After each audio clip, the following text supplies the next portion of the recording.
আমাদের চানন্দী ইউনিয়ন, যেখানে নদীর কলতান মানুষের পরিশ্রম আর আশা মিলে তৈরি করেছে এক অদ্ভুত উন্নয়নের গল্প।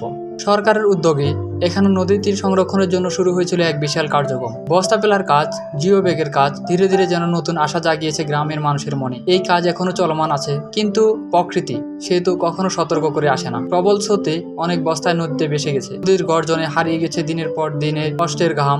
তবুও সরকার থেমে থাকেনি। পুনরায় শুরু হয়েছে কাজ, নতুন উদ্যমে, নতুন প্রত্যয়ে। আমাদের মসজিদটি হয়তো এখন নদীর কিনারায় টিকে আছে সময়ের সঙ্গে লড়াই করে, কিন্তু আশার কথা, এই উন্নয়ন প্রকল্প এখন সেই মসজিদটিকেও সুরক্ষার ছায়া দিতে শুরু করছে। ইতিমধ্যে নদীর তীরের কাজগুলো চোখে পড়েছে, মানুষ অনুভব করছে নদীর পাড়ের পরিবর্তন।